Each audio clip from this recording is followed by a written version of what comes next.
में हो जाएगा विश्राम, सेकंड में हो जाएगा हम लोग थक गए हैं, थकने के बाद हम लोग, पूजा जी लेट हो गया, टाइम में आप लोगों को प्रॉब्लम हो रहा है।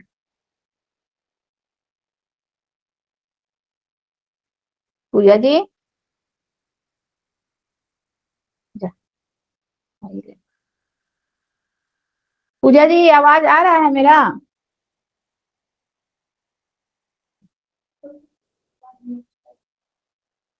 होता है, नेटवर्क प्रॉब्लम होता है, उनको आवाज ही नहीं सुना दे रहा है। तो और शारीरिक यौन संबंधी आवश्यकता वो तीसरे लेवल में आ जाता है। ठीक है, अब देखिए ये था हम लोग का पहला शारीरिक या जैविक आवश्यकता। अब है हम लोग का दूसरा मनोसामाजिक आवश्यकता। ठीक है, मनोसामाजिक आवश्यकता।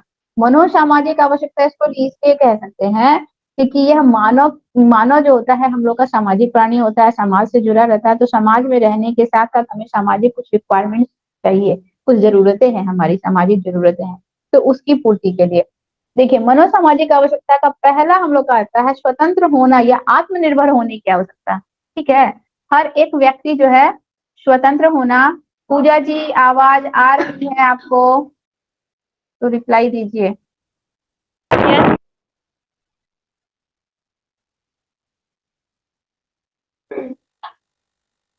तो पहला है स्वतंत्र होना या आत्मनिर्भर होने की आवश्यकता। हर एक व्यक्ति समाज में रहता है। चलिए पूजा जी गायत्री जी दोनों जन जुड़ गए। निशांत जी का क्या हो गया है आजकल? निशांत जी नहीं जुड़ रहे हैं 2-3 दिन से क्लास में।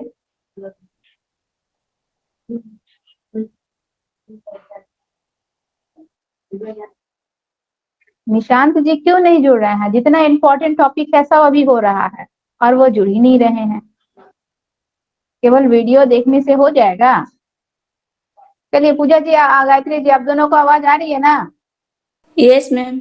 चलिए आप लोग को छूटा है, हम आप लोग को एक बार फिर से रिवीजन करवा रहे हैं।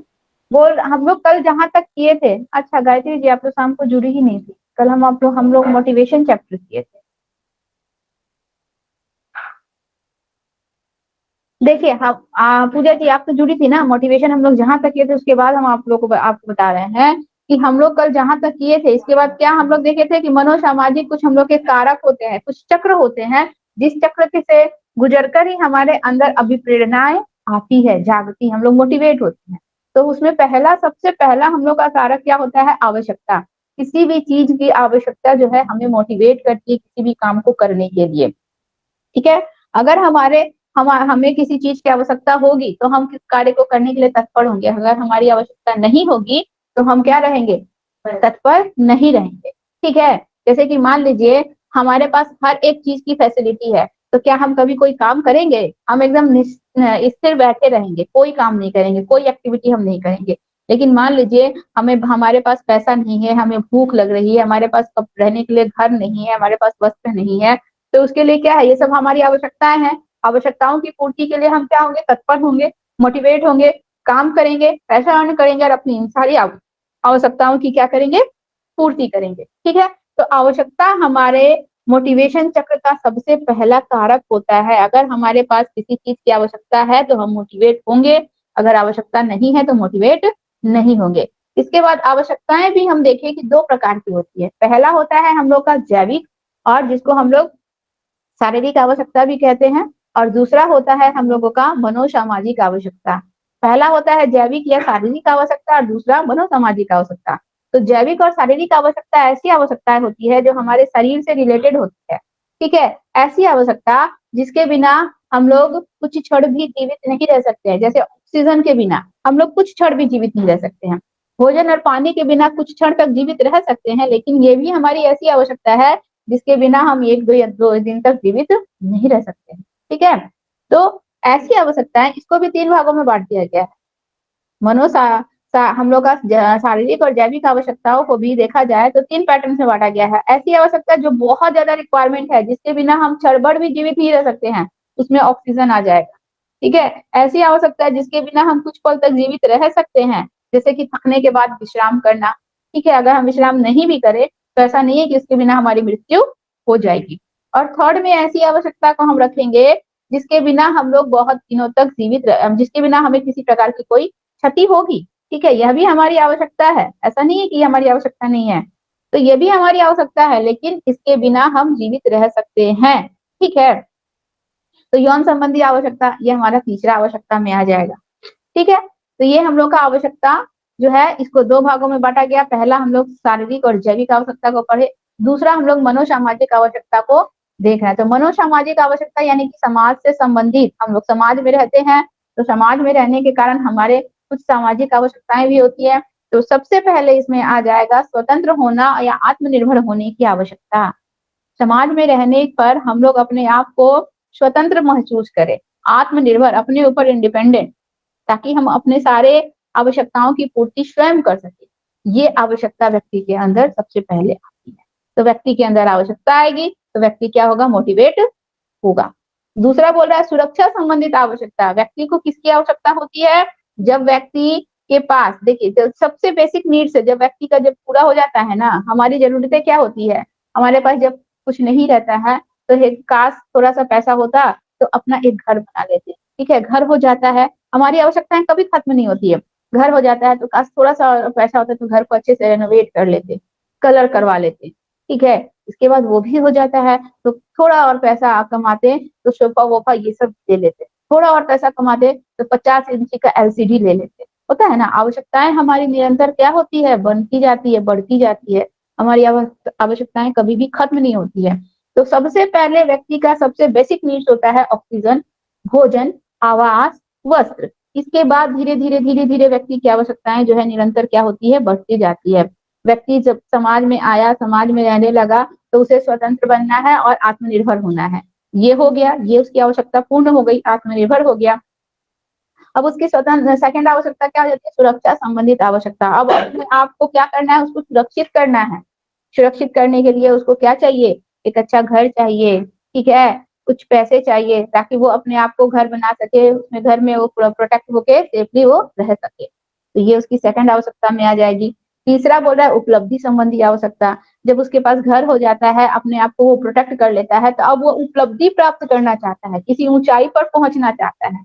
ये उसकी थर्ड आवश्यकता में। देखिए आवश्यकताएँ दिन पर दिन कैसे बढ़ती जा रही है। हर किसी की आवश्यकता, हमारी आपकी हर किसी की आवश्यकता ऐसी ही निरंतर बढ़ती है, ठीक है? स्नेह संबंधित आवश्यकता, जब व्यक्ति उपलब्धि प्राप्त कर लेता है, हर एक वैभव उसे मिल जाता है, तब उसको दूसरे से क्या चाहिए? स्नेह चाहिए, ठीक है? प्रोस्पेरिटी मतलब दूसरे से, समाज वालों से, आस-पड़ोस वालों लोगों से उसको क्या चाहिए? सम्मान चाहिए, स्नेह का वो अब वो क्या चाहता है? उम्मीद दूसरों से रखने लगता है। इसके बाद बोल रहा है सम्मान अथवा सामाजिक मान्यता प्राप्त करने की आवश्यकता है। इसके बाद इस स्नेह के बाद क्या हो रहा है? अब उसको क्या चाहिए? समाज में अपना एक ओहदा चाहिए, अपना एक पोज़ीशन चाहिए, सम्मान चाहिए और सामाजिक मान्यता चाहिए, ठीक है? तो धीरे-धीरे उसकी आवश्यकताएँ कहाँ से स्टार्ट हुआ? एकदम बेसिक नीड से स्टार्ट हुआ। धीरे-धीरे, धीरे-धीरे उसकी आवश्यकता निरंतर बढ़ती ही चली गई। इसके बाद साथी बनाने या सामाजिक जीवन बिताने की आवश्यकता। अब हर एक चीज़ समाज में अपना ओहदा हो गया, सामाजिक मान्यता उसकी बन गई। अब क्या चाहिए? उसको एक ऐसा साथी चाहिए, ऐसा एक फ्रेंड चाहिए जो उसका क्या हो उसके हर एक सुख-दुख में उसका साथ दे। सामाजिक जीवन बिताने की आवश्यकता यानी कि विवाह करना है, इस सब की आवश्यकता होनी चाहिए। एक ऐसा हमसफ़र चाहिए जो उसका जीवन भर साथ दे, इसकी आवश्यकता उसको खलने लगती है। इसके बाद होता है आत्म अभिव्यक्ति या आत्म प्रदर्शन की आवश्यकता और जैसे-जैसे व्यक्ति जो है ये हम लोग का स्टार्टिंग से स्टार्ट हो रहा है, शैशवावस्था से जन्म के उपरांत से स्टार्ट हुआ और वृद्धावस्था तक ये हम लोग का निरंतर जब हम लोग बुड्ढा हो जाते हैं ना, तब हमारे में अंदर आत्म अभिव्यक्ति अब हम अपने अंदर जो कुछ भी जीवन प्रयत्न जितने भी हम लोग कार्य किए हैं, अब हम लोग क्या करते हैं उसका एक ब्यौरा निकालते हैं, ठीक है? उसका एक डाटा निकालते हैं कि हमने अपने जीवन भर में क्या-क्या किया है, कितने अच्छे किए हैं, कितने गलत किए हैं। और अब हमें क्या होता है आत्म अभिव्यक्ति अपने बातों को, अपनी भावनाओं को दूसरों के समक्ष अभिव्यक्त करने की हमारी आवश्यकता होती है और आत्म प्रदर्शन की आवश्यकता हो जाती है, ठीक है? समझ में आया? तो मनोसामाजिक अगर देखा जाए कि मनोवैज्ञानिकों ने क्या बोला था कि किसी भी व्यक्ति के अंदर अभिप्रेरणा जो है किसी एक चक्र के माध्यम से प्रवेश करती है और वो चक्र का सबसे पहला हम लोग का पार्ट क्या होता है? आवश्यकता, ठीक है? व्यक्ति की आवश्यकता हुई, व्यक्ति तत्पर हुआ। आवश्यकता नहीं होगी वह तत्पर नहीं होगा। इसी का दूसरा पार्ट है, ठीक है।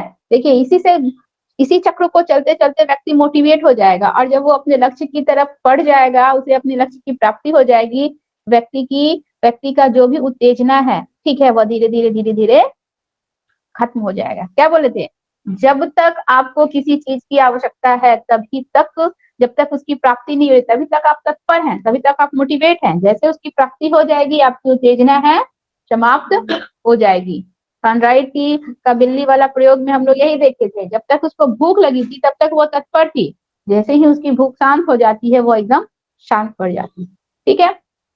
तो अभी इस अभिप्रेरणा चक्र का दूसरा हम लोग का है, इसको कहते हैं हम लोग चालक या अंतर्नोद, ड्राइव जिसको इंग्लिश में कहते हैं। क्या बोलेंगे, चालक या अंतर्नोद, जिसको हम लोग इंग्लिश में कहते हैं ड्राइव। ड्राइव का मतलब होता है, मतलब बहुत ज्यादा उत्तेजना किसी काम को कर लेने की, अभी का अभी हमको वो कर लेना है, ठीक है, एकदम जिसको हम लोग कहते हैं ना, एकदम एक्साइटमेंट जिसको कहते हैं, वो चीज हो जाएगा, ठीक है। तो देखिए हल एक मनोवैज्ञानिक है, वो क्या बताते हैं कि आवश्यकता जीवों में एक मनोवैज्ञानिक तनाव उत्पन्न करती है। हमारे अंदर हमको अगर किसी चीज की आवश्यकता होगी, हमको मन में किसी प्रकार का तनाव होगा, किसी प्रकार, मान लीजिए हमें दवा की ही आवश्यकता है, ठीक है, और हमारे पास पैसा नहीं है, तो हम मन में तनाव ग्रसित रहेंगे, दुखी रहेंगे। उसके लिए हम क्या करेंगे, कुछ ना कुछ माइंड हमारा फिर वर्क करने लगेगा कि क्या करे कि कहीं से पैसा अर्न हो कुछ। हम क्या कर रहे हैं, हम माइंड से एक्टिव हो रहे हैं ना, तत्पर हो रहे हैं ना। तो यहाँ पे वही बोल रहा है हल साहब जो है, वो क्या बोल रहे हैं कि ये मनोवैज्ञानिक एक तनाव है, एक तरह से हमारे मन में एक तरह से तनाव उत्पन्न हो जाता है, हम तनावग्रस्त हो जाते हैं, बहुत ज्यादा हम तनाव की स्थिति में आ जाते हैं, बहुत ज्यादा एक्साइटेड हो जाते हैं, ठीक है, जिसे हम लोग चालक या अंतर्नोद कहते हैं। इसी को हम लोग कहते हैं चालक या अंतर्नोद। जब भी हमारे अंदर कोई आवश्यकता उत्पन्न होती है और उस आवश्यकता की पूर्ति के लिए जब हम माइंड में क्या करते हैं, माइंड में बहुत सारे प्लान करते हैं, बहुत सारी कोशिशें करते हैं, वो भी हम लोग का चालक या अंतर्नोद कहलाता है, जिसको हम लोग एक्साइटमेंट भी कह सकते हैं। बहुत ज्यादा उत्सुकता, बहुत ज्यादा उत्सुकता, हम लोग जब हम लोग को आवश्यकता होती है ना, देखिएगा हम लोग कितने ज्यादा तत्पर हो जाते हैं उस काम को करने के लिए, चाहते हैं कि जितनी जल्दी हो सके उस चीज को हम लोग प्राप्त करें, ठीक है। तो ये हम लोग का क्या कहलाता है, चालक या अंतर्नोद कहलाता है। जब व्यक्ति में किसी तरह की आवश्यकता उत्पन्न होती है तो सामान्यतः उसमें क्रियाशीलता भी बढ़ जाती है, ठीक है, तथा वह पहले से अधिक सक्रिय और तनावग्रस्त मालूम होता है। देखिएगा जब भी व्यक्ति में आवश्यकता होगी, जब आपके पास, आपको भूख नहीं लगी रहेगी ना, आप दिन भर बेड पे पड़े रहोगे, जैसे ही आपको भूख लगेगी ना तब आप छटपटाने लगोगे, ठीक है, क्या करे क्या बना ले तुरंत की, अभी तुरंत भूख शांत हो जाए हमारी, तो आप तुरंत क्रियाशील हो जाओगे और बहुत ज्यादा आप तनावग्रस्त भी हो जाओगे, मेंटली आप तनावग्रस्त भी हो जाते हो जब आपकी आवश्यकताएं बढ़ जाती हैं, ठीक है। तो इससे ही अंतर्नोद कहा जाता है। अंतर्नोद या दो तरह से लिखा जाता है इसको, जैसे कि भूख, मान लीजिए आपको बहुत तेज भूख लगी है, तो भूख की आवश्यकता से व्यक्ति में भूख अंतर्नोद, अगर हमें भूख लगी है तो भूख की आवश्यकता से हमारे अंदर कौन सा अंतर्नोद उत्पन्न हो रहा है, भूख अंतर्नोद। प्यास की आवश्यकता से व्यक्ति के अंदर प्यास अंतर्नोद उत्पन्न होता है। तो इस शारीरिक आवश्यकताओं के अलावा व्यक्ति में कुछ मनोसामाजिक, ये तो हम लोग का शारीरिक था, हम लोग का भूख हो गया, ये तो हम लोग का शारीरिक था ना, भूख हो गया, प्यास हो गया, ये हम लोग का शारीरिक था, हमारे शरीर से रिलेटेड था। हमें भोजन की आवश्यकता हुई, हमारे अंदर अंतर्नोद जागा, हम तत्पर हुए, क्रियाशील हुए, तनावग्रस्त हुए और हमने क्या किया, अपनी आवश्यकताओं की पूर्ति के लिए तुरंत क्रियाशील होकर अपने लिए भोजन पका लिया, ये हमारा शरीर से रिलेटेड था। अब देखिए इसके शारीरिक आवश्यकताओं के अलावा व्यक्ति के कुछ मनोसामाजिक आवश्यकताएं भी होती है, समाज से रिलेटेड, जिसमें अंतर्नोद की उत्पत्ति होती है, जिसे उपलब्धि आवश्यकता से उपलब्धि आवश्यकता है। जैसे कि मान लो हमको, मतलब हमारे अंदर एक तरह की का अंतर्नोद उत्पन्न हो गया कि हम इस बार क्लास में फर्स्ट आके दिखाएंगे, वो पूरी तरह से क्रियाशील हो गया, तनावग्रस्त की स्थिति में आ गया, ठीक है, पूर्ण रूप से प्रयत्न कर रहा है, कोशिश कर रहा है कि इस बार तो हम क्लास में फर्स्ट आके ही दिखाएंगे। ये हमारी क्या है, सामाजिक आवश्यकता है, हम उपलब्धि प्राप्त करना चाह रहे हैं, हम एक मुकाम पर पहुंचना चाह रहे हैं, ये हमारी सामाजिक आवश्यकता के अंतर्गत आ गया, ठीक है। तो इसको हम लोग क्या कहेंगे, उपलब्धि अंतर्नोद उपलब्धि अंतर्नोद के नाम से जानेंगे। जैसे उपलब्धि आवश्यकता है तो उपलब्धि अंतर्नोद, और दूसरों पर आधिपत्य जमाने की आवश्यकता को आधिपत्य अंतर्नोद। ठीक है, कुछ लोग ऐसे भी धूर्त होते हैं, चंड होते हैं कि वो दूसरों पर हुकूमत जमाने के लिए भी क्या होते हैं, उनके अंदर अंतर्नोद उत्पन्न हो जाता है कि नहीं ये हमारे सामने ऐसे ऊंची आवाज में बोल कैसे किया, ठीक है, इसकी हिम्मत कैसे हुई, उसको गरीबों को दबाना चाहेंगे या फिर उसको हर प्रकार से उसको प्रताड़ित करना चाहेंगे, उसमें भी क्या है, वो उसकी आवश्यकता है और उसके अंतर वो अंतर्नोद उत्पन्न हो रहा है, तनाव की स्थिति में है। ठीक है, मान लीजिए कोई व्यक्ति जो है, हम लोग के समाज में कास्टिज्म बहुत ज्यादा है, कास्ट। तो मान लीजिए कि कोई छोटे कास्ट का पर्सन जो है बड़े कास्ट वालों के सामने ऊंचे स्वर में बोल दिया, तो अब क्या है, बड़ा ऊंचा जात वाला क्या है, उसको क्या हो रहा है, दबाने की कोशिश कर रहा है, उसको मतलब हर तरीके से प्रताड़ित करने की कोशिश कर रहा है। यह उसके लिए उसकी आवश्यकता हो गई, यह उसका अंतर्नोद हो गया। मतलब ये हमारे सामने बोल कैसे दिया, ये हमारे सामने खड़ा कैसे हो गया, इतनी ऊंची आवाज में बोल कैसे दिया, उसको नीचा दिखाना है, उसको ये करना है। अब उसको नीचा दिखाने का अंतर्नोद उसके अंदर उत्पन्न हो गया है और वह उस कार्य को करेगा, तभी उसका अंतर्नोद क्या होगा, शांत होगा। ठीक है, तो दूसरों पर आधिपत्य जमाने का अंतर्नोद भी हम लोग का अंतर्नोद के अंतर्गत आता है। तो पहला हम लोग का क्या था, अभिप्रेरणा चक्र में सबसे पहला हम लोग का रिक्वायरमेंट था, सबसे पहले तो हमारे अंदर आवश्यकता उत्पन्न होगी, हम लोग उस आवश्यकता की पूर्ति करने के लिए क्या करेंगे, तत्पर होंगे। वही आवश्यकता जो है, ठीक है, वो सब एक दूसरे से कनेक्टेड है, एक दूसरे से अलग नहीं है। वही आवश्यकता जो है फिर धीरे धीरे किस में कन्वर्ट होगा, अंतर्नोद में कन्वर्ट होगा। ठीक है, हमारे अंदर उस चीज को करने की बहुत ज्यादा एक्साइटमेंट हो जाएगी, बहुत ज्यादा जिज्ञासित हो जाएंगे हम लोग कि उस चीज को हमको कर लेना है, आज के आज कर लेना है, अभी कभी कर लेना है। ठीक है, इसके बाद हमारे अंदर देखिए, पहले तो एक नोट है, उस नोट को सुनिए। किसी भी कार्य को करने के लिए एक स्तर तक उत्तेजना एवं तनाव की आवश्यकता होती है। ठीक है, हमको कोई भी कार्य करना है, मान लीजिए हमको भूख की आवश्यकता हुई, लेकिन केवल हमारे पास आवश्यकता है, ठीक है, हमको भूख लग रही है, भूख की हमको आवश्यकता है, भोजन की हमको आवश्यकता हुई, लेकिन हम जब तक उत्तेजित नहीं होंगे खाना बनाने के लिए या फिर तनाव की स्थिति में नहीं आएंगे, हम जाके क्या किचन में खाना बनाएंगे, नहीं। हमें भूख लगी है और भूख लगने के बावजूद भी हम शांत बैठे हुए हैं, ठीक है, इसके बाद भी हम एक्टिव नहीं है, तो क्या चाहिए हमको उसके लिए, अब हमें क्या चाहिए, हम तनाव की स्थिति में आएंगे, हमारे अंदर उत्तेजना आएगी कि नहीं अब तुमको जाके भोजन पकाना ही है। तो वो भी एक बहुत इंपॉर्टेंट महत्व रखता है, केवल आवश्यकता ही नहीं, किसी भी व्यक्ति को मोटिवेट होने के लिए आवश्यकता के बाद उत्तेजना, जिसको हम लोग तनाव की आवश्यकता कहते हैं, यह दोनों ही बहुत जरूरी है। इसके बाद जो चक्र आएगा वह भी बहुत जरूरी है, इसके बाद जो चक्र आएगा, ये सारे चक्र मिलकर ही व्यक्ति को क्या करते हैं, मोटिवेट करते हैं, अकेला आवश्यकता नहीं। आवश्यकता क्या करता है, केवल शुरुआत कर रहा है, फिर उस व्यक्ति को भूख जो है उत्तेजित किया तो वो उठ के किचन में गया, अब उत्तेजित करने के बाद उसको प्रोत्साहन या लक्ष्य मिल रहा है कि अरे थोड़ा ये आइटम भी बना लेती कितना अच्छा होता, तो वो उसको प्रोत्साहन मिला तो वो थोड़ा और उस स्टेप से आगे बढ़ा, इसके बाद वो मोटिवेट होकर अपने लिए भोजन पकाया, इसके बाद वो उसका जो भूख शांत हुआ तब उसकी जो है आवश्यकताएं खत्म हुई, उसका भूख शांत हो गया तो बच्चा जो इंसान जो है वो शांत हो जाता है। देखिए, तो दिया हुआ है कि किसी भी कार्य को करने के लिए एक स्तर तक उत्तेजना एवं तनाव की आवश्यकता होती है। यदि वह कार्य की आवश्यकता की तुलना में कम हो अथवा अधिक हो तो दोनों ही अवस्थाओं में कार्य प्रभावित होता है। मान लीजिए हमको भूख बहुत तेज लगी है, बहुत तेज भूख लगी है, ठीक है, लेकिन उसकी तुलना में हमारी उत्तेजना जो है कम है, भूख लगी है लेकिन उतना ज्यादा हम उत्तेजित नहीं है कि किचन में जाके खाना बना ले, तो वो भी हमारे कार्य को प्रभावित कर रहा है। ठीक है, मतलब हमको जितना का रिक्वायरमेंट है उतना ही हमको चाहिए, उतना ही, उससे कम ना ही उससे ज्यादा।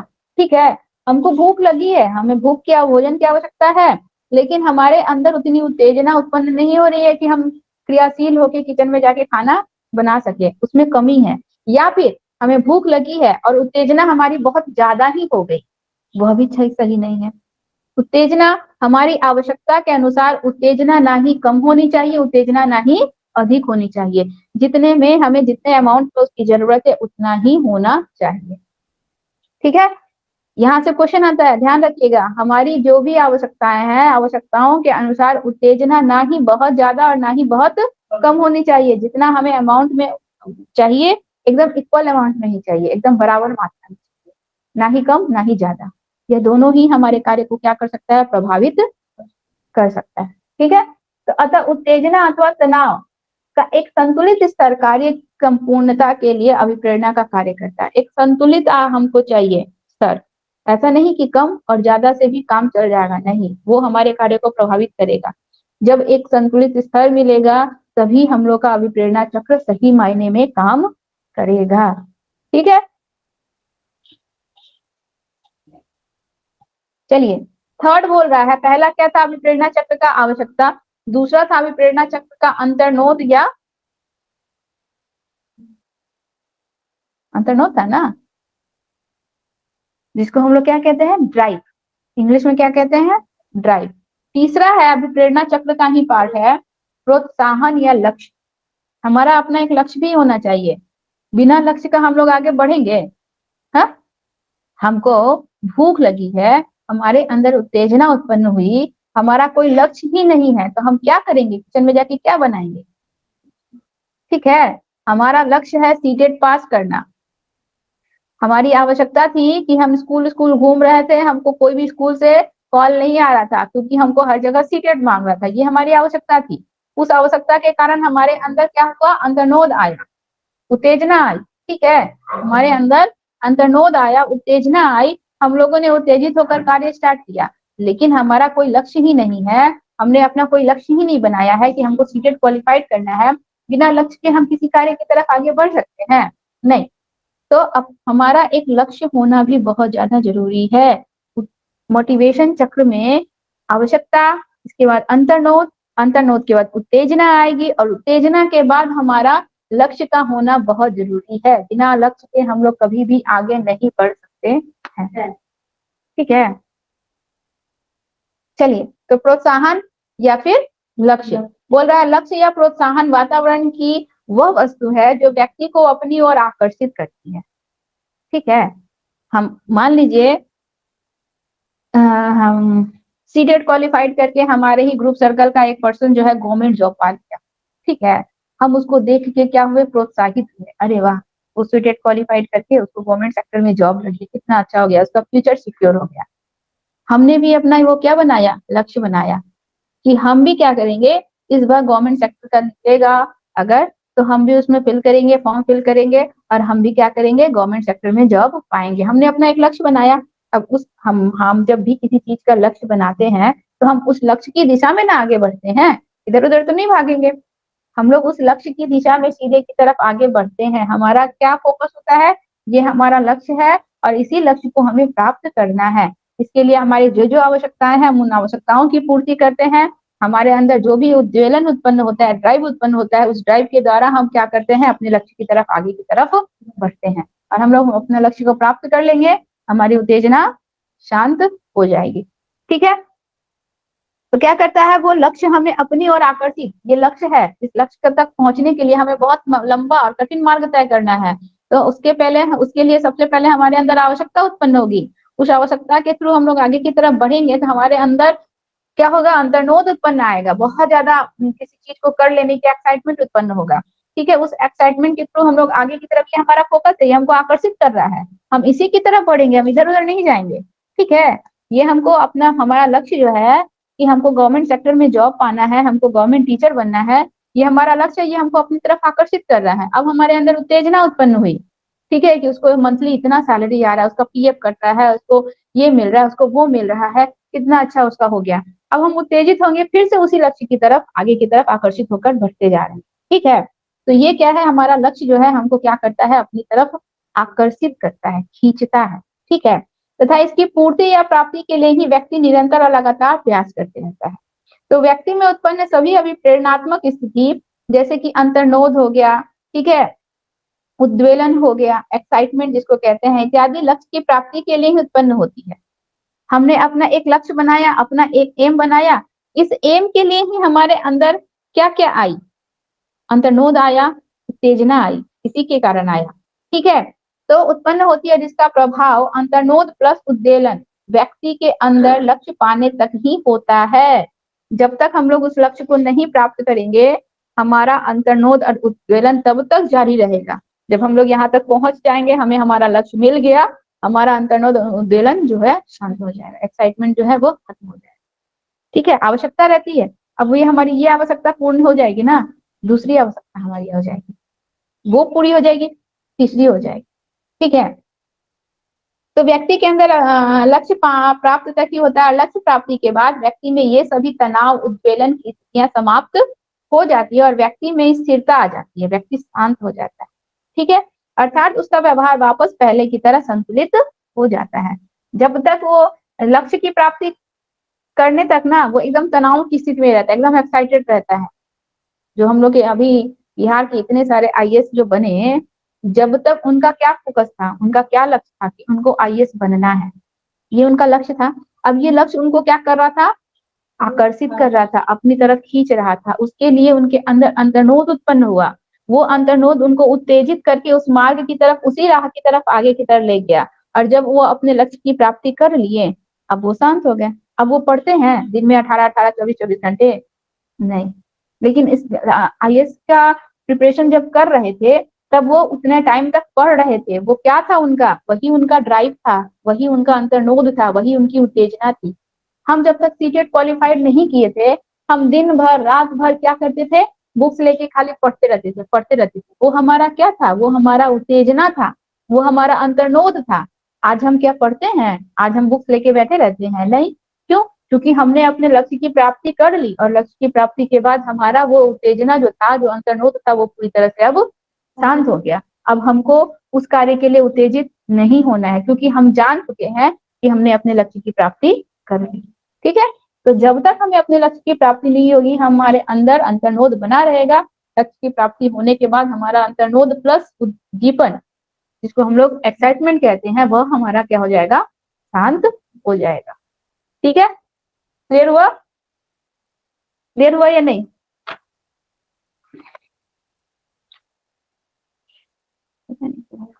ठंडा लग गया कि क्या, बहुत चलिए, एक नोट है, पानी बहुत पीती है नहीं?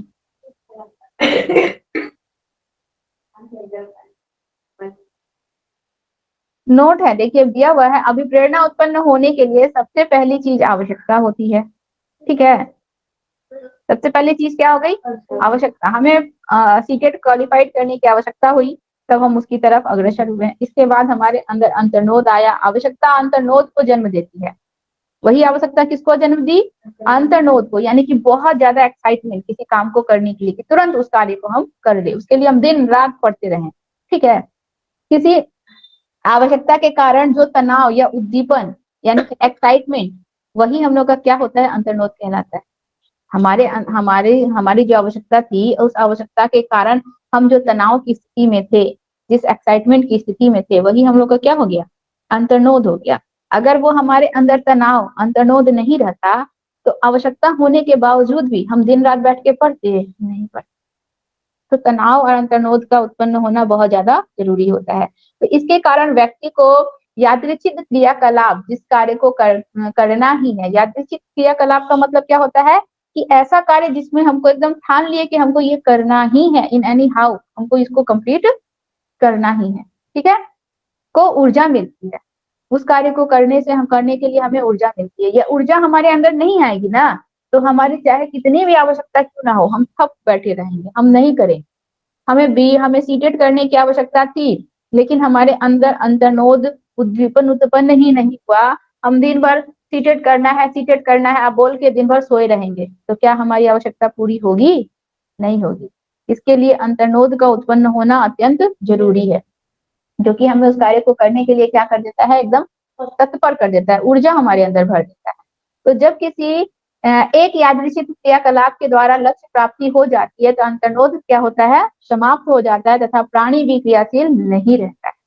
ये पूरा अभिप्रेरणा का चक्र है, इसको याद रखिएगा। देखिए दिए है ना, व्हाट्सएप में भेजे है ना, देखिए चक्र दिया है। चक्र क्या है, सबसे पहले व्यक्ति में क्या उत्पन्न होता है, आवश्यकता। आवश्यकता के बाद अंतर्नोद, अंतर्नोद के बाद उद्वेलन, जिसको हम लोग तनाव कहते हैं। ठीक है, उद्वेलन के बाद लक्ष्य निर्दिष्ट व्यवहार, हम लोग जहां हम जो हमारा लक्ष्य है उस लक्ष्य की तरफ हम लोग क्या करते हैं, कार्य करते हैं। व्यवहार हम लोग का वही होता है कि हमें इसको प्राप्त करना है, इसके लिए हम दिन रात पढ़ाई करेंगे। इसके बाद उपलब्धि, उपलब्धि हो गई, हम लोग अपनी सीटेट क्वालिफाइड हो गए। उद्वेलन की कमी, अब धीरे धीरे धीरे धीरे हमारा एक्साइटमेंट कम हो जाता है, खत्म हो गया। उत्तेजना हमारा, मोटिवेट जो हम थे, हमारा मोटिवेशन समाप्त हो गया। ठीक है, ये जो चक्र है, इस चक्र से भी क्वेश्चन आता है, कैसे सिचुएशन में आना है। सबसे पहले क्या, आवश्यकता, आवश्यकता के बाद हमारे अंदर उद्वेलन, अंतर्नोद आता है। अंतर्नोद के बाद हमारे अंदर उद्वेलन आता है।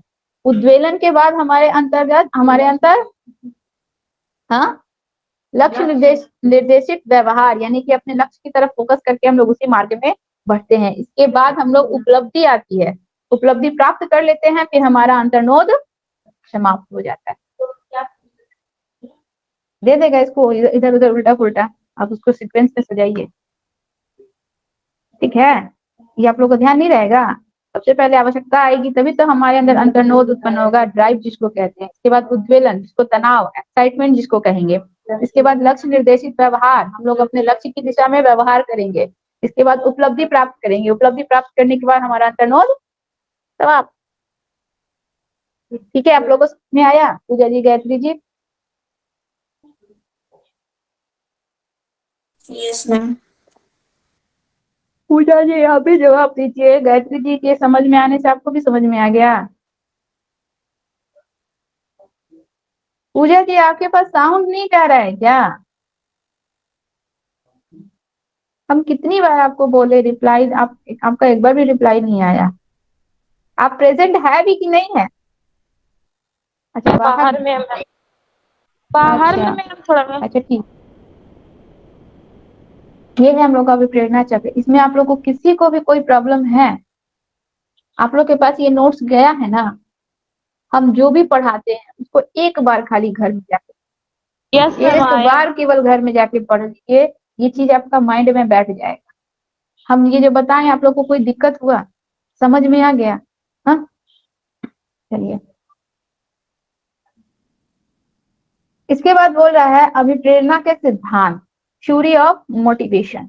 इसके बाद का हमारा पॉइंट था, ये था हमारा अभिप्रेरणा चक्र। किस किस चक्र से होकर गुजरता है, हम लोग अभिप्रेरित होते हैं, इसके बाद हमारी अभिप्रेरणा शांत होती है। चलिए, अभिप्रेरणा का सिद्धांत थ्योरी ऑफ मोटिवेशन में दिया है, अधिगम हेतु तत्परता का सिद्धांत। ठीक है, ये सारा टॉपिक अच्छे से सुनिए, समझिए इसमें क्या क्या दिया है। ज्यादा नहीं है, आज का क्लास में खत्म हो जाएगा। यहाँ पे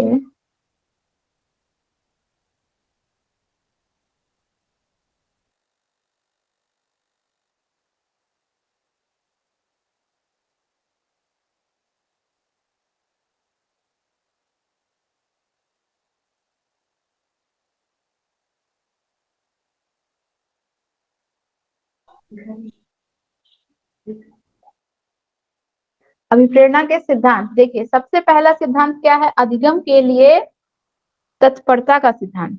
अधिगम का मतलब होता है सीखना।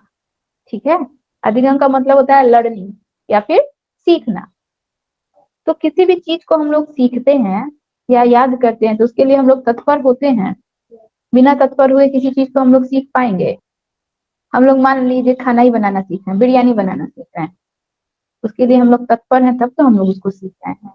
बिना तत्परता के हम लोग किसी भी कार्य को नहीं करते। ठीक है, तो अधिगम हेतु तत्परता का सिद्धांत, ये पहला सिद्धांत है मोटिवेशन का, थ्योरी ऑफ मोटिवेशन का। ये फर्स्ट हम लोग का टॉपिक है, अधिगम के लिए, अधिगम हेतु तत्परता का सिद्धांत। तो किसी भी कार्य को करने के लिए हम लोग को, किसी भी चीज को सीखने के लिए, करने के लिए हम लोग को तत्पर होना बहुत ही जरूरी होता है। अगर हमारे अंदर तत्परता नहीं रहे, हमको बिरयानी बनाना सीखना है, सीखना है, सीखना है, और हम तत्पर ही नहीं है, घर में कोई बना रहा है, हम आराम से रूम में बैठे हुए हैं, तो हम उस चीज को नहीं कर सकते। हमारे अंदर तत्परता होनी बहुत ही जरूरी है। हमको सीटेट क्वालिफाइड करना है, करना है, करना है, कोई तत्परता ही नहीं है, सोए हुए हैं चादर तान के दिन भर, और शाम को क्या है, तो टेंशन में आ गए कि जा सीटेट क्वालिफाइड करना है, दिन भर सोए रहे हैं, पढ़ाई नहीं की, दूसरे दिन फिर वही किया, दिन भर सोए रहे हैं और शाम को फिर तनाव की स्थिति में आ गए कि जा दिन भर सोए रहे हैं, कुछ पढ़ाई नहीं किए, ये नहीं हुआ, वो नहीं हुआ। ये तत्परता नहीं कहलाती है। तत्परता का मतलब ये होता है कि हम दिन भर बैठ के पढ़ रहे हैं, उस चीज पर फोकस कर रहे हैं, ठीक है, एक्टिव है, क्रियाशील है। देखिए, तो यदि कोई बालक सीखने के लिए सीखने को तैयार ही नहीं है, तो तमाम प्रयासों के बावजूद भी उसे सिखाना कठिन है। हम आप लोगों को सीटेट का क्लास करवा रहे हैं, मोटिवेशन चैप्टर पढ़ा रहे हैं, हम आपको समझाने की लाख कोशिश कर रहे हैं, लेकिन आपको उसमें कोई इंटरेस्ट ही नहीं है, कोई रुचि ही नहीं है। हम लाख प्रयास करके भी क्या आप लोगों को समझा पाएंगे, सिखा पाएंगे? आपका ध्यान जो है मेरी तरफ है ही नहीं। हम क्या बोल रहे हैं, क्या नहीं बोल रहे हैं, आप लोग उस पर ध्यान ही नहीं दे रहे हैं। तो हमारे लाख प्रयास, लाख कोशिश करने के बाद भी आप लोग उस चीज को सीख पाओगे, समझ पाओगे? नहीं। तो तत्परता बहुत ज्यादा क्या होती है, जरूरी होती है, ठीक है। अर्थात अधिगम हेतु अधिगम कर्ता की तत्परता उसे सीखने के लिए अभिप्रेरित करने का की पहली शर्त है। सबसे पहला शर्त क्या है कि जो अधिगम करता है, यानी कि जो सीखने वाला है, उसका तत्पर होना बहुत जरूरी है। हम ब्लैक बोर्ड पे कोई शब्द बता रहे हैं और बच्चा जो है कॉपी में ड्राइंग कर रहा है, वो तत्पर ही नहीं है, तो क्या हमारे बताने के बावजूद भी वो सीखेगा? नहीं सीखेगा, वो तत्पर ही नहीं है। तो सबसे पहला हम लोग का क्या कंडीशन होता है कि अधिगमकर्ता का तत्पर होना बहुत ज्यादा जरूरी होता है। अधिगमकर्ता अगर तत्पर नहीं होगा तो वो किसी भी चीज को सीख नहीं पाएगा। दूसरा है हम लोग का थ्योरी, आवश्यकता और प्रेरकों से लाभ उठाने का सिद्धांत, ठीक है। दूसरा क्या है पॉइंट इसका? आवश्यकता और प्रेरकों से लाभ उठाने का सिद्धांत। इसमें बोल रहा है कि शिक्षा अधिगम के समय बालक की वर्तमान आवश्यकताएं, जो हमारी उस समय की जो वर्तमान में जो कुछ भी हमारी आवश्यकताएं हैं, वो आवश्यकताएं और प्रेरकों को ध्यान में रखते हुए अभी प्रेरकों की शक्ति में उतने ही अनुपात में वृद्धि हो सकती है। देखिए, इसमें बोल रहा है आवश्यकता और प्रेरकों से लाभ उठाने की सिद्धांत, यानी कि हमारा उस समय का जो आवश्यकता है, हमारा जो उस समय का रिक्वायरमेंट है, और जो हमारे प्रेरक है, जो बाह्य व्यक्ति हैं जो हमें प्रेरित कर रहे हैं, उस समय जो हमारी आवश्यकता है, हम अपने प्रेरकों की बात को सुनेंगे, ध्यान से समझेंगे, तभी तो हम उसका लाभ उठा पाएंगे। अगर हम उसकी बात को सुन ही नहीं रहे हैं, समझ ही नहीं रहे हैं, जानने की कोशिश ही नहीं कर रहे हैं, तो हम उस चीज का लाभ कैसे उठा पाएंगे? ठीक है। कक्षा में हमारी आवश्यकता क्या है उस समय कि हमें मैथ में बहुत कम मार्क्स आया और हमें इस बार मैथ में अच्छा मार्क्स लाना है। कक्षा में मास्टर जो है ब्लैक बोर्ड में मैथ बता रहे हैं, मास्टर क्या है? एक प्रेरक है, वो प्रेरक का काम कर रहे हैं, हमें हिंट दे रहे हैं, हमें समझा रहे हैं, हमें सब चीज बता रहे हैं, लेकिन हमारा जो ध्यान जो है किसी कारण से वहां लग ही नहीं रहा है, हम उस पर फोकस ही नहीं कर पा रहे। तो हम क्या उस समय का, उस परिस्थिति का लाभ उठा पा रहे हैं? नहीं उठा पा रहे हैं। वो जो समय है, जिस समय सर हमको बता रहे हैं या समझाने की कोशिश कर रहे हैं, हम उस परिस्थिति का लाभ ही नहीं उठा पा रहे हैं। तो जब हम लाभ ही नहीं उठा पाएंगे तो क्या हम अपने कार्य, अपनी आवश्यकताओं की पूर्ति कर पाएंगे? नहीं कर पाएंगे। तो यहाँ पे यही बोला जा रहा है कि प्रेरकों के लाभ उठाने का सिद्धांत, यानी कि जब उस समय जो हमारी आवश्यकता है और हमारे जो बाह्य प्रेरक है जिसके द्वारा हमें उस चीजों को बताने या समझाने की कोशिश की जा रही है, उस समय का अगर हम सही सदुपयोग करें, उसका हम सही सही लाभ उठाएं, तो हम क्या होंगे? अपनी आवश्यकताओं की पूर्ति कर पाएंगे। अगर हम उसका सही सही लाभ नहीं उठा पाते हैं तो हम उसकी आवश्यकताओं की पूर्ति नहीं कर पाते। किसी कारणवश, मान लीजिए घर में बहुत तनाव था, घर में माता पिता के द्वारा बहुत कलह हुआ था, जिसके कारण बच्चा आता भी है कक्षा में और वो जो मास्टर के बताए हुए चीजों पर फोकस नहीं कर पाता है, तो यानी कि वो उस समय का लाभ नहीं उठा पाया, ठीक है, जिसकी वजह से वो क्या हो गया? पिछड़ गया। चाहे मास्टर बार बार समझा रहे हैं, बता रहे हैं, वो उस चीज को वो समझने की कोशिश तो कर रहा है लेकिन समझ नहीं पा रहा है, तो भी वो उस समय का लाभ नहीं उठा पाए, ठीक है। तो क्या होता है कि अभिप्रेरकों की शक्ति में उतनी ही अनुपात में वृद्धि होती है। अगर हम लोग उस समय का लाभ उठा पाएंगे सही से, तो हमारा क्या होगा? हमारी अभिप्रेरण क्षमता दिन पर दिन और क्या होगी? बढ़ेगी। अगर लाभ नहीं उठा पाएंगे तो हमारी अभिप्रेरणा जो है स्थिर हो जाएगी, शांत हो जाएगी, ठीक है।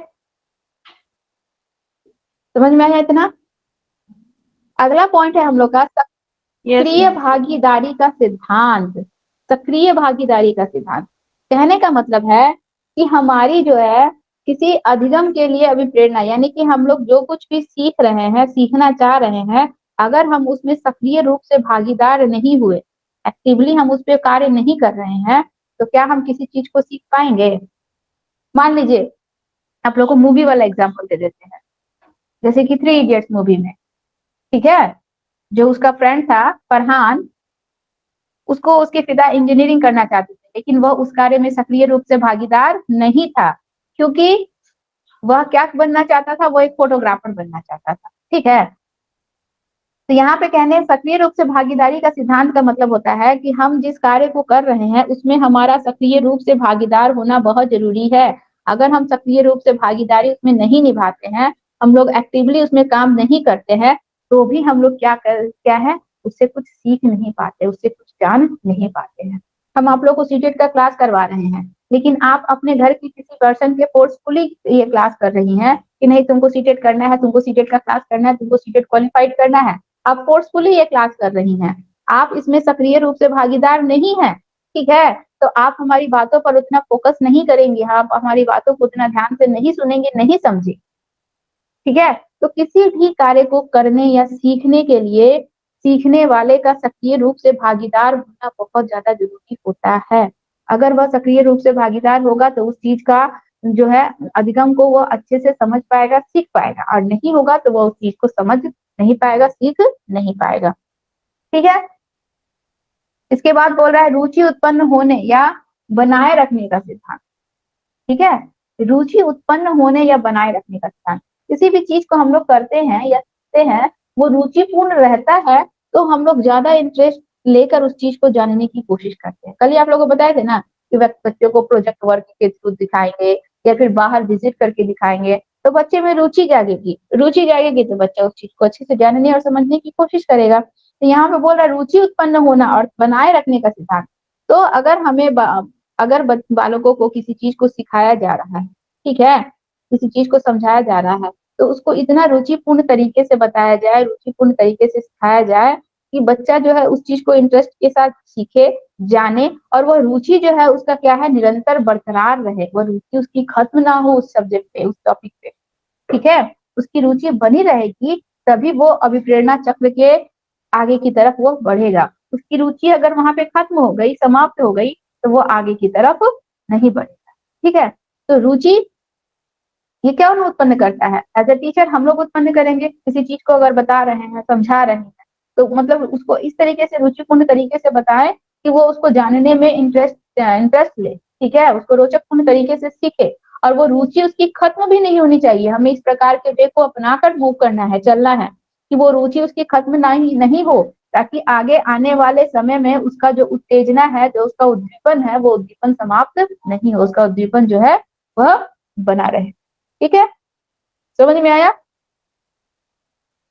इसके बाद है 5वां पॉइंट, लक्ष्य एवं उद्देश्यों की निश्चितता एवं स्पष्टता का सिद्धांत।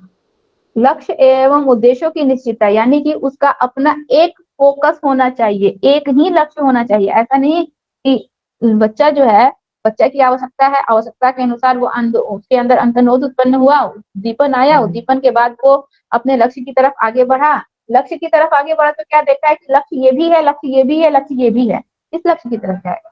लक्ष्य एक निश्चित लक्ष्य होना चाहिए।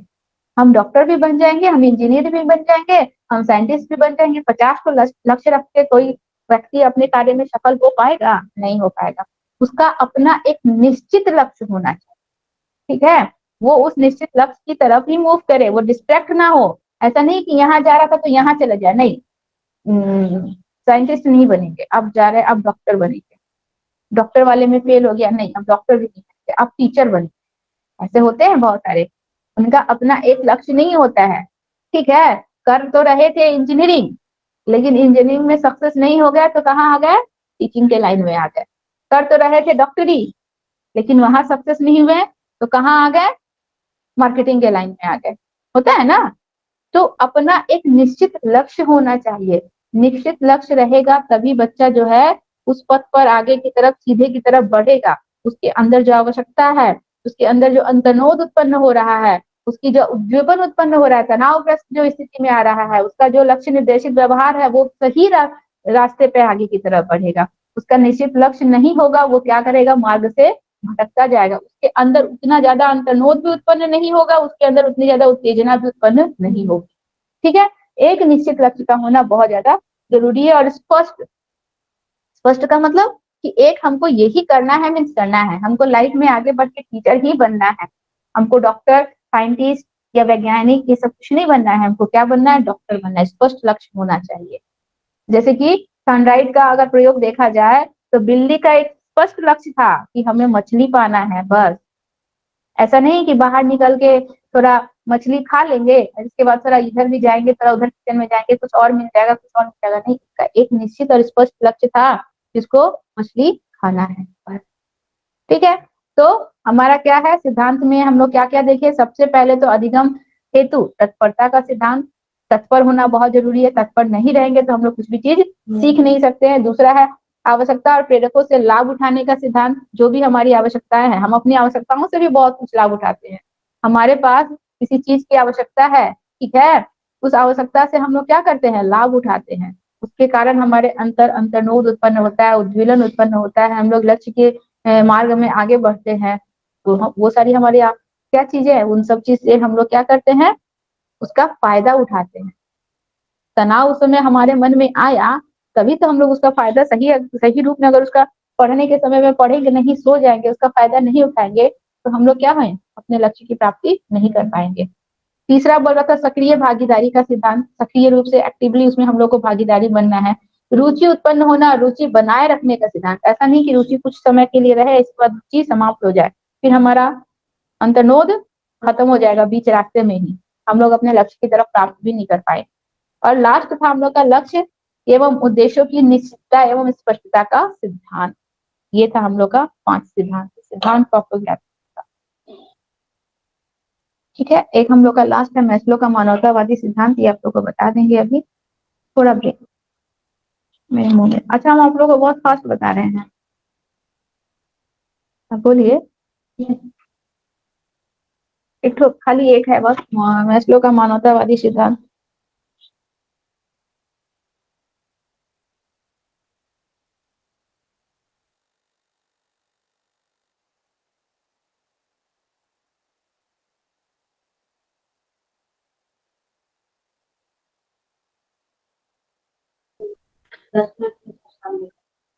हाँ, टाइम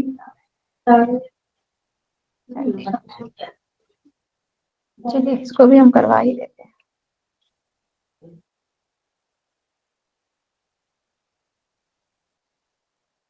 यहाँ पे अमृतांजन रहना चाहिए। चलिए अगला है हम लोग का टॉपिक मैस्लो का मानवतावादी सिद्धांत। ठीक है, मैस्लो साहब एक मनोवैज्ञानिक है, इन्होंने मानवतावादी सिद्धांत दिया है। देखिए ये भी मानव की आवश्यकताओं के विषय में बता रहे हैं कि मनुष्य जब जन्म लेता है तो उसकी क्या क्या आवश्यकताएं होती है, जन्म लेने के उपरांत जब वो आवश्यकताएं पूर्ण हो जाती है तब उसकी आवश्यकताएं कैसे बढ़ती है, निरंतर दिन पर दिन उनकी आवश्यकताएं कैसे बढ़ती जाती है, ये हम लोग का मैस्लो जी ने यहाँ पे बताया है। ठीक है, यानी कि हम लोग मानव हैं, मानव होने के नाते जब हम लोग जन्म लेते हैं तो हमें सिर्फ भूख की और भोजन की आवश्यकता होती है। भूख लगती है तो हम लोग दाड़ मार के चिल्लाते हैं, उस समय हमारे बदन पे कपड़ा है या नहीं है, ठीक है, कौन हमको सम्मान दे रहा है, कौन हमको डांट रहा है, हमें ये सब चीज का कोई रिक्वायरमेंट नहीं होता है।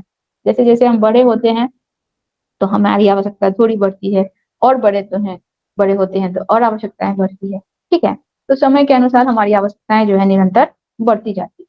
देखिए यहाँ पे बोला मानवतावादी विचारधारा में विश्वास रखने वाले मनोवैज्ञानिक जो है मानवतावादी अधिगम सिद्धांत को जन्म दिया है। ठीक है, ये मानवतावादी विचारधारा के हम लोग के मनोवैज्ञानिक है, याद रखिएगा मैस्लो जी। मैस्लो जी जो है मानवतावादी विचारधारा के मनोवैज्ञानिक हैं। ठीक है, इसीलिए इनको मैस्लो का मानवतावादी अधिगम सिद्धांत कहा जाता है।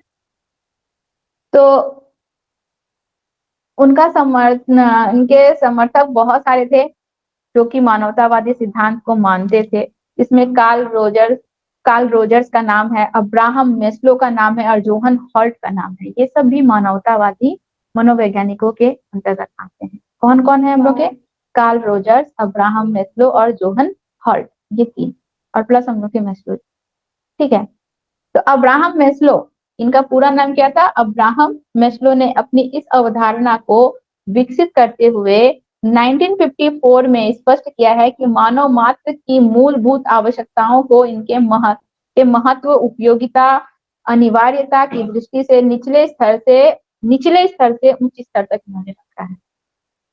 मानव की आवश्यकताओं को इन्होंने किस लेवल से? नीचे वाले लेवल से ऊपर वाले लेवल तक इन्होंने रखा है कि मानव की आवश्यकताएं सबसे पहले एकदम निचले दर्जे की होती है, इसके बाद उनकी आवश्यकताएं धीरे धीरे बढ़ते बढ़ते उच्च स्तर की होती जाती है। ये मैस्लो जी का कहना है।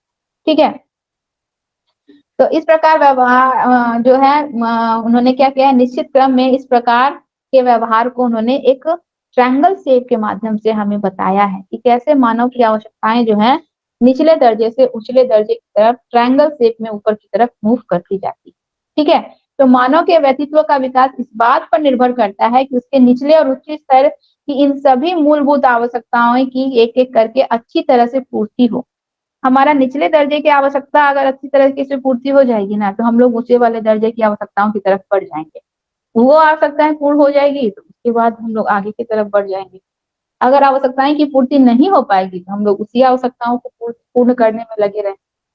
ठीक है, ठीक है, तो एक अगर हमारे निचले दर्जे की आवश्यकताओं की पूर्ति अच्छे से हो जाती है तो हम लोग उसको मूव करके आगे की तरफ क्या करते हैं? बढ़ जाते हैं। देखिए, मैस्लो ने इन मूलभूत 5 प्रकार की आवश्यकताओं को नीचे से लेकर उच्चतम 5 विभिन्न स्तरों में क्रमिक रूप से क्या किया है? जिस प्रकार अपने प्रतिमान में व्यवस्थित किया है, उनकी जानकारी नीचे हम लोग चित्र में देखिए, ट्रायंगल शेप में चित्र दिया है, आप लोग को भेजे हैं, आप लोग उसको देखिए। नीचे से लेकर ऊंचे तक मैस्लो का मानवतावादी आवश्यकताओं का क्रमिक प्रारूप। सबसे पहले मनुष्य की जो आवश्यकताएं होती है, मानव जब जन्म लेता है, शैशवावस्था में जाता है, उसकी क्या आवश्यकता होती है? शारीरिक आवश्यकता, भूख की आवश्यकता, प्यास की आवश्यकता, ये आवश्यकता होती है सबसे पहले। इस आवश्यकता की अगर अच्छे से पूर्ति हो जाती है, ठीक है, अगर ये आवश्यकताओं की अच्छे से पूर्ति हो जाती है तो बालक इन आवश्यकताओं के बाद अपने एक स्टेप ऊपर चला जाता है। वो क्या होता है? अब क्या होता है? उसको सुरक्षा संबंधित आवश्यकता, यानी कि खतरे से दूर रहने, सुरक्षित अनुभव करने की आवश्यकता उसको हो जाती है। अब वो खतरे से दूर रहना चाहता है, सुरक्षित, उसको घर चाहिए, उसको प्रोटेक्शन चाहिए, इस सब की उसको आवश्यकता पड़ती है। जब ये आवश्यकता उसकी अच्छे से पूर्ण हो जाती है तो उसकी आवश्यकताएं और बढ़ जाती हैं, एक स्टेप ऊपर चली जाती है। क्या है? प्यार और दूसरे से संबंधित रहने की आवश्यकता। अब उसको दूसरे से प्यार चाहिए, मम्मी पापा भाई बहन से स्नेह चाहिए, प्यार चाहिए। हम लोग विकास पढ़े थे, सबसे पहले बच्चे को भूख लगता है तो वो खूब जोर जोर से दहाड़ मार के रोता है। इसके बाद सुरक्षा की आवश्यकता, डरने पे उसको अपने आसपास माता पिता चाहिए। इसके बाद क्या है? जब जैसे ही थोड़ा सा बड़ा होता है तो उसको क्या चाहिए? हम लोग क्या पढ़े थे? आत्म केंद्रित पढ़े थे ना। सारा अट्रैक्शन उसको किसके लिए चाहिए? अपने लिए। माता का प्यार, बाप पिता का प्यार, भाई का प्यार, बहन का प्यार, सब अपने लिए चाहिए। तो वही है ये प्यार और दूसरे से संबंधित रहने की आवश्यकता, यानी कि समूह विशेष का अंग बनने तथा प्यार पाने और प्यार करने की आवश्यकता। मतलब उस समूह का एक विशेष अंग वो बनना चाहता है, सारा अट्रैक्शन अपने लिए चाहता है। ठीक है, ये उसकी आवश्यकता है। इस आवश्यकता की पूर्ति भी अगर अच्छे से हो जाती है तो बच्चा एक स्टेप और आगे बढ़ जाता है। अब क्या चाहिए? बस ये 3 स्टेप तक, ये जो 3 स्टेप है ना, शारीरिक आवश्यकता, सुरक्षा संबंधित आवश्यकता और प्यार और दूसरे से संबंधित रहने की आवश्यकता जो है, ये निम्न स्तर की आवश्यकता कहलाती है। ये 3 स्टेप जो होता है, ये निम्न स्तर की आवश्यकता है। इसके बाद उसकी आवश्यकताएं जो है वो उच्च स्तर की आवश्यकता में बदल जाती है। ठीक है, देखिए उच्च स्तर की आवश्यकता क्या हो जाता है? सबसे पहले उसके बाद आत्मसम्मान बनाए रखने की आवश्यकता है। ये दूसरों से सम्मान, उपलब्धि और प्रसिद्धि पाने की आवश्यकता। अब उसको दूसरों से सम्मान चाहिए, अपने लिए प्रसिद्धि चाहिए, उपलब्धि चाहिए। ये हमारा उच्च स्तर की आवश्यकता आ जा रहा है। ठीक है, इसके बाद देखिए इसके बाद जब इस आवश्यकता की पूर्ति जब अच्छे से हो जाती है तो बच्चा एक स्टेप और आगे बढ़ जाता है। वो क्या है? इसमें आ जाता है बच्चा जो है आत्म अभिव्यक्ति संबंधी आवश्यकता, अपने आत्म का प्रकाशन और समर्थन के पूर्व विकास करने संबंधित आवश्यकता। अब बच्चा को क्या चाहिए? अपने आत्मा की अभिव्यक्ति करने की स्वतंत्रता चाहिए। ठीक है, अपने आत्म का प्रकाशन करना है अपनी बातों। ये आवश्यकता बच्चों में इंसान में कब आता है? जब वो वृद्धावस्था में पहुंच जाता है, वृद्धावस्था में पहुंच जाता है, उस स्टेज। आत्मसम्मान का तो उसी स्तर में ना। अब पूर्व वाले अवस्था या उत्तर वाले अवस्था के बच्चों को आत्मसम्मान का अभाव नहीं होता है, उसमें उसको खेलना कूदना झगड़ा झुगड़ी करना यही सब रहता है। ये हम लोग का आत्मसम्मान वाला आता है किशोरावस्था की अवस्था में या फिर उससे ऊपर वाले अवस्था में। और वृद्धावस्था तक जब इंसान जाने लगता है तब उसमें आत्म अभिव्यक्ति संबंधी आवश्यकता उत्पन्न होती है। ये हमारा क्या है? उच्च स्तर की आवश्यकता है, जिसको हम लोग विकास संबंधी आवश्यकता कहते हैं। ठीक है, नीचे वाले आवश्यकता को हम लोग अस्तित्व रक्षा संबंधित आवश्यकता कहते हैं और उच्च स्तर की आवश्यकता को हम लोग विकास संबंधित आवश्यकता कहते हैं। ठीक है, तो ये हम लोग का नीचे से ऊपर लेवल तक जाने वाली आवश्यकता है। चलिए,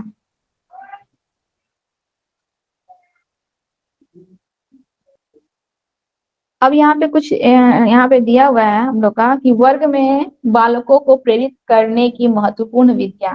कक्षा में हम बच्चे को पढ़ा रहे हैं, अगर कुछ बच्चा मोटिवेट नहीं है तो हम उसको कैसे मोटिवेट कर सकते हैं? ठीक है, उसको कैसे हम प्रेरित करेंगे कि बच्चा जो है स्टडी कर रहा है तो रुचिपूर्ण तरीके से कर रहा है, उसके अंतर अंतर्नोद उत्पन्न हो रहा है, वो अपना एक लक्ष्य बना रहा है, उस लक्ष्य की तरफ वो अग्रसर हो रहा है। तो ये एज अ टीचर हम लोगों का ड्यूटी होता है। देखिए दिया हुआ सबसे पहले छात्रों को सीखने की आवश्यकता उत्पन्न की जानी चाहिए कि तुमको ये सीखना है, ये तुम्हारे लिए आवश्यक है, ये जरूरी है। इसको सीखेगा तभी तुम आगे वाले पड़ाव पे बढ़ पाएगा। ठीक है, इसको नहीं सीखेगा तो तुम सारे बच्चों से पिछड़ जाएगा, तुमको सिंपल सा जोड़ घटाव नहीं आएगा, तो तुमको अगर कोई हिसाब पूछेगा तो तुम हिसाब नहीं दे पाएगा। तो सबसे पहले तो हमें बच्चों को ये बतानी है, बच्चों को बच्चों के अंदर सीखने की आवश्यकता उत्पन्न करनी है कि तुमको सीखना क्यों जरूरी है, क्यों तुम्हारे लिए सीखना इतना इम्पोर्टेंट है। इसके लिए शिक्षक अपने विशेष सूझबूझ और कौशल का उपयोग करके छात्रों को यह महसूस करने के लिए बाध्य कर सकते हैं कि उन्हें विषय या पाठ को सीखने की तीव्र आवश्यकता है। किसी भी विषय या पाठ को सीखना उनके लिए कितना आवश्यक है, ये टीचर का ड्यूटी है कि वो बच्चे के अंदर इस आवश्यकताओं को जगाए कि तुमको इस चीज को सीखना है, तुमको इस चीज को जानना है। तुम नहीं सीखेगा, तुम कक्षा में सबसे पीछे रह जाएगा, सब तुमको मूर्ख बोलेंगे। ठीक है, ये हमें बच्चों को बताना है। तो सबसे पहले तो हमें उसके अंदर आवश्यकता को पैदा करनी है। दूसरी बात, शिक्षक को छात्रों की आकांक्षा स्तर को उनकी क्षमता और पूर्ण उपलब्धि के आलोक में विकसित करने का सुझाव देना चाहिए। उसकी जो कुछ भी इच्छाएं हैं, उसकी जो कुछ भी आकांक्षाएं हैं, उसकी जो पूर्ति होनी चाहिए ना, उसके लेवल में। बच्चे की कैपेसिटी जितनी है, क्षमता जितनी है, उसी लेवल में। अब बच्चे की क्षमता ही नहीं है और हम उसको हाई लेवल की उसकी आकांक्षा है, तो वो उसको पूर्ण कर पाएगा? ठीक है, हमारी कैपेसिटी कार खरीदने की नहीं है, लेकिन हम अपनी आकांक्षा उसको रखते हैं, तो क्या हम उसको पूरी कर पाएंगे? नहीं। हम अपनी कैपेसिटी के अनुसार, हम अपनी क्षमता के अनुसार क्या करेंगे? अपनी आकांक्षाओं को भी सीमित रखेंगे कि हम उतना जितना कर सके उतना ही हम अपनी आकांक्षा रखेंगे। ठीक है, तो कभी कभी क्या देखा जाता है कि छात्र अपनी आकांक्षाएं स्तर को अवास्तविक ढंग से क्या करते हैं, काफी ऊंचा कर लेते हैं, जिसे वे प्राप्त नहीं कर पाते हैं और अनावश्यक कुंठा या तनाव के शिकार हो जाते हैं। ठीक है, अब मान लीजिए बच्चा का जो बुद्धि लब्धि है वो 60 या 70% ठीक है और बच्चा चाहता है कि क्लास में वो फर्स्ट आ जाए। क्लास में ऐसे ही बच्चे हैं जिसकी बुद्धि लब्धि क्या है, 100% है, तो क्लास में ऐसे बच्चे ही फर्स्ट आएंगे। जिसकी बुद्धि लब्धि 60 या 70% है, वो अगर चाहता है कि वो कक्षा में फर्स्ट आ जाए, तो वो अपनी आकांक्षाओं को अपनी अपनी क्षमता के से बहुत ज्यादा क्या कर लिया है, बड़ा कर लिया है। तो वो उसको पूरा करने में क्या हो जाएगा, जाहिर सी बात है असफल हो जाएगा। और जब असफल होगा तो वह बच्चा कुंठा का शिकार हो जाएगा, वो बच्चा तनाव में चला जाएगा, डिप्रेशन में चला जाएगा कि हम अपनी आकांक्षाओं की पूर्ति नहीं कर सके। ठीक है, तो क्या करना चाहिए? तो कुंठा या तनाव का शिकार होकर शिक्षा में अभिरुचि, उसको शिक्षा में भी शिक्षा से उसका मन हट जाएगा। अब वो जो इंटरेस्ट लेके पढ़ता था वो पढ़ना बंद कर देगा। तो छात्रों में, शिक्षकों में विशेष ध्यान रखना चाहिए कि उसकी जितनी कैपेसिटी है, उसकी जितनी क्षमता है, उस क्षमता के अनुसार ही वो अपनी आकांक्षाओं को रखे, उससे ज्यादा ना रखे, ताकि वो किसी कुंठा का शिकार ना हो, किसी तनाव की स्थिति में ना आए। ठीक है, थर्ड बोल रहा है शिक्षकों को दंड जैसा हथकंडा का प्रयोग नहीं करना चाहिए। सीटेट में कहीं भी कभी भी दंड का इस्तेमाल नहीं करना है। हम लोग को कभी भी दंड का इस्तेमाल नहीं करना है, ठीक है। आगे बोल रहा है शिक्षकों को छात्रों के सांवेगिक स्तर पर भी ध्यान देना चाहिए। उससे वर्ग में ऐसा व्यवहार करना चाहिए जिससे छात्रों की सुरक्षा का भाव उत्पन्न हो, ताकि वे शिक्षक के साथ सही ढंग से सामंजस्य स्थापित कर सके। मतलब एज ए टीचर हमें बच्चों के साथ उनके सांवेगिक स्तर को भी ध्यान, कोई बच्चा तुनक मिजाजी होता है, किसी बात थोड़ा सा भी बात पे पिनक जाता है, गुस्सा हो जाता है, हमें उसके संवेग पर ध्यान देना चाहिए, उसके साथ कैसा हमको व्यवहार करना है। कुछ बच्चा जो होता है बहुत ज्यादा ये होता है, शांत शांत रहता है, अपने प्रश्नों को दूसरे के सामने जाहिर नहीं करता है, हमें उसके संवेग पर ध्यान रखना चाहिए। कक्षा में हर तरह के सांवेगिक स्तर के बच्चे होते हैं, तो हर बच्चों के संवेगों पर हमें ध्यान रखकर ही उनके संवेगात्मक स्तर को ध्यान में रखकर हमें उसके अनुसार हमें उनको चीजों को बताना चाहिए, और कभी भी डांट डपट कर नहीं, स्नेह के साथ प्यार के साथ समझाना चाहिए, ठीक है। बच्चे के साथ हम इस तरह से इंटरेक्ट होंगे ना तो बच्चा हमारे साथ खुला रहेगा, ठीक है। उसको किसी प्रकार का ये शंका नहीं रहेगी, भय नहीं रहेगा कि मास्टर से पूछेंगे तो हमको डांट देंगे या फिर ये कर देंगे। देखिएगा बहुत से, एक तो यूट्यूब में एक आती है प्यारे बच्चों करके बोलती है, एक लेडी है, बहुत ज्यादा वायरल है वो वीडियो, गवर्नमेंट स्कूल की टीचर है वो, और इतना ज्यादा अच्छे से वो बच्चों से इंटरेक्ट करती है, हर एक बच्चे से, बच्चे उससे इतना ज्यादा फ्रेंडली बिहेव करते हैं ना कि अपनी जो भी समस्या है, ऐसा ही माहौल होना चाहिए कि बच्चों से इतना अच्छे से हम बिहेव करें कि बच्चे हमसे फ्रेंडली बिहेव करें, उनकी जो भी समस्याएं हैं, जो भी प्रॉब्लम है, वो खुल के हमारे सामने बोल सके, उनके मन में किसी प्रकार का डर और भय ना। देखिएगा उस लड़की का नाम है, लेडी का नाम है ममता, गवर्नमेंट स्कूल की टीचर है, और वो वीडियो चित्र बना के और बच्चों को बड़ा इनोवेटिव तरीके से कोई चीज सिखाती है ब्लैक बोर्ड पे, शॉर्ट फॉर्म में चित्र बना के। हाँ, उसका नाम है ममता, और जब भी स्टार्ट करेगी ना प्यारे बच्चों बोल के स्टार्ट करेगी, और उसका आवाज भी बड़ा स्वीट है, उसका वीडियो बहुत वायरल है, सबको इसका वीडियो दिखता है। तो हमें वैसा ही माहौल बनाकर कक्षा में रखना चाहिए ताकि बच्चे जो है अपनी समस्या आपके सामने रख सके और अपनी समस्या का समाधान कर सके, ठीक है। अगला है शिक्षकों को समय समय पर वर्ग में उच्च शैक्षणिक उपलब्धियों के लिए पुरस्कार की घोषणा करनी चाहिए। अब हम बच्चे कुछ करवा रहे हैं, कोई कॉम्पिटिशन करवा रहे हैं, टेस्ट ले रहे हैं, तो उसके लिए हमें बच्चों को उपलब्धि के लिए पुरस्कार भी रखना चाहिए, क्योंकि क्या है बाह्य अभिप्रेरणा भी थोड़ा इंपॉर्टेंट होता है। कुछ ऐसे भी बच्चे हैं जो करना नहीं चाहते, लेकिन उस बाह्य अभिप्रेरणा के कारण तो करेंगे, ठीक है। तो पुरस्कार घोषित करनी चाहिए, इससे छात्रों का मनोबल क्या होगा, ऊंचा होगा।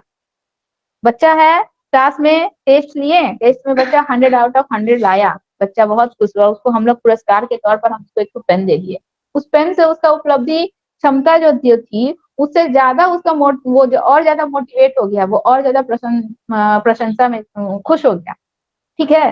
मतलब उसका मनोबल बहुत ज्यादा बढ़ गया, नेक्स्ट टाइम अगर वो अपना परफॉर्मेंस देगा ना तो और अधिक बेटर देने की कोशिश करेगा, और अपना परफॉर्मेंस में बहुत जो कुछ कमियां हैं उसमें सुधार लाने की कोशिश करेगा। तो बच्चों को बीच बीच में इस तरह के पुरस्कार की घोषणा भी करनी चाहिए, और वे शिक्षण में अधिक रुचि भी दिखाएंगे इस तरीके से, अगर हम लोग बच्चों को पुरस्कार देंगे तो, ठीक है। समझ में आया? खत्म। अब आप लोग को कुछ प्रॉब्लम है, कुछ डाउट है तो बोलिए।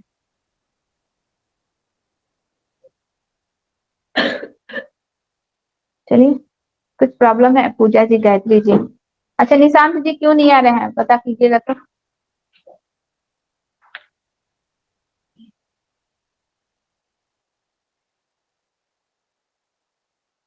कुछ प्रॉब्लम है आप लोगों को?